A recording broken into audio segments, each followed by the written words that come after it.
Celsius just reported their latest earnings report. Stock is down around 10% or so. Why is that? Well, first, they missed on revenue estimates. Second, they beat on EPS estimates. But since this is a growth stock, this is a stock that is trading probably at a premium because of the growth behind it.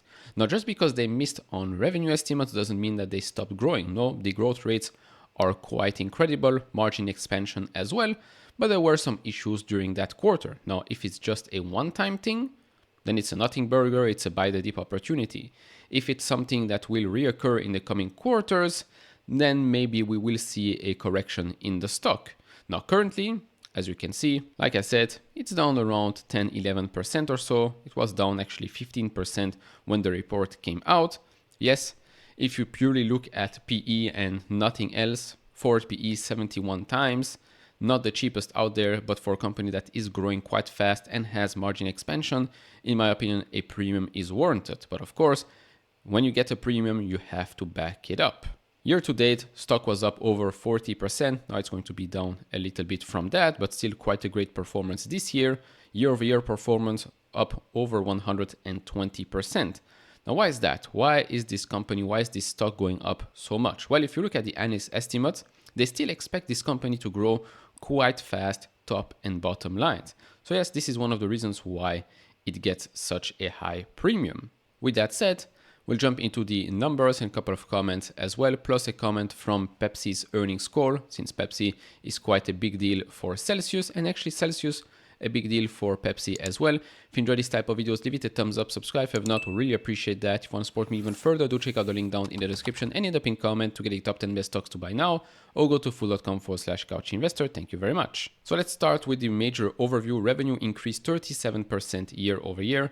In North America, that increased 37% as well. Internationally, 43%. Makes sense, as they're expanding internationally. That market, which is smaller for them, should grow much faster. Gross margin expansion here, 740 basis points year over year. Net income increased 89% year over year. Net income attributed to common shareholders increased 106% year over year. Diluted EPS up 108% year over year, and adjusted EBITDA up 81% year over year. In my opinion, these are stellar figures. These are numbers that you get from a company that is really showing its strength. Now, of course, there's a correct price to pay for it. And right now the market thinks maybe this has run up a bit too fast. Now, if we zoom out, you can clearly see the growth story here. Usually Q4 is a weaker quarter, makes sense, winter months.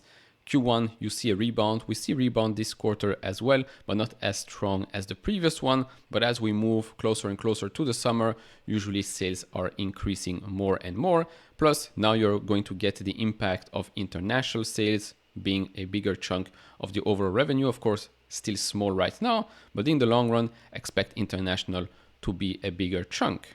Plus, they say here Celsius held an 11.5% share in the energy drink category. There was also, I think, a weakness, a deceleration in the overall category, but Celsius kept on performing.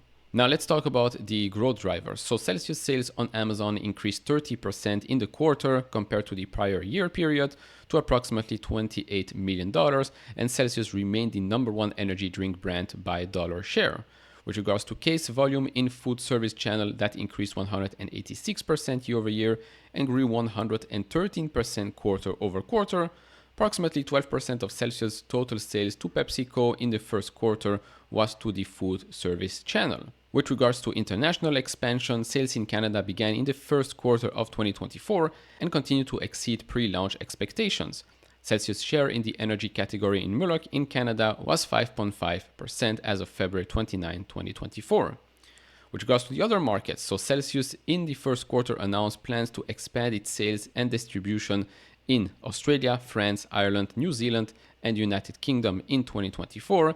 Sales in the UK and Ireland began in April through the fitness channel and select gyms, so you're probably going to see the effects of that in the coming quarters.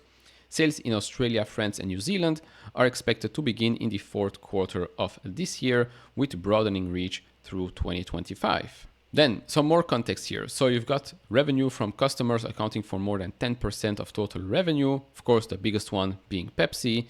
Then you've got Costco, 8.9%, which is down from 12.9% same quarter last year. And then all the others, which include Amazon, is now at 26.5% compared to 55.9%. Basically, Pepsi here being the extremely dominant player. Of course, it's a win-win situation.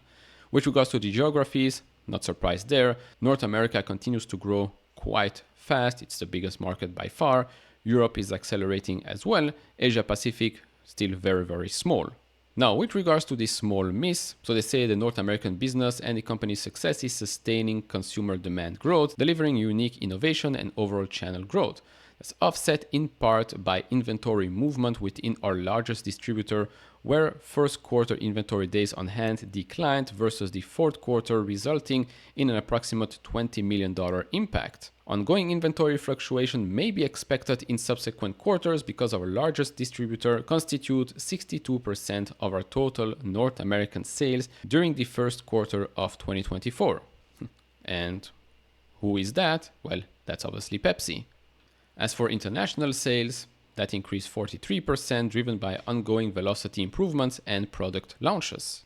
Now, with regards to Pepsi, this was a comment from Pepsi in their own earnings call. So talking about Celsius, I will not talk too much about the agreement, other than saying that it's a good alignment of the long-term interest of both companies, and it's great for PepsiCo shareholders. The partnership with Celsius is strong, and it's helping us to gain scale in our go-to-market, specifically in some channels where we need volume to justify some of the economics of the call. We are pleased with the partnership. Energy is a fast-growing category, profitable, that is great for our portfolio. So that's what I would say. We remain pleased with the partnership and will continue to build the partnership going forward. So that's definitely something great to hear. Of course, we need to wait for the Celsius earnings call to get a bit more context on whether or not this was a one-time thing, or do they expect this to happen again in Q2? Hopefully not in Q3, because that's usually their best month. Summer months, everybody's out. Everybody likes to drink fresh energy drinks, cold drinks, whatever. So let's wait and see. I will pin that in the comments section below if something changes. And so if we look at the stock has run up in the last couple of days or so, went over the 20 and the 50-day moving average, had also a pretty strong day on Monday. Like most of these stocks, RSI had its momentum. But I mean, even pre-market, the stock was up 5% before the earnings report came out. But then it went down around 10% or so. So we're back at around $70, where we've been in the last couple of days and weeks as well. Of course, if you want it to be a bit lower, towards the $60 mark, the 200-day moving average sits at $62. So if you're looking for some opportunities for the long run, of course, have a listen to the earnings call. I will pin it in the comment because I do think that that comment is going to be quite important, and that will probably move the stock up or down. But overall, I mean, these numbers are quite good. You might not like the drink, that's a personal thing, but the numbers don't lie. This is a company that is growing top and bottom line extremely fast. Margin expansion, what else do you want? Plus, internationally, they're still going to grow quite fast. They're not available in plenty of countries outside the United States. So I do still think that there is quite a big opportunity there. That's just my opinion. I have a small trade position, which currently is underwater, as you can clearly see. But if it drops even more, might actually add to that, because I do like what I'm seeing here. Of course, I can be completely wrong. Do share your thoughts down in the comment section below. If you enjoyed this type of videos, give it a thumbs up, subscribe if you have not, and I'll see you all in the next one. Bye bye.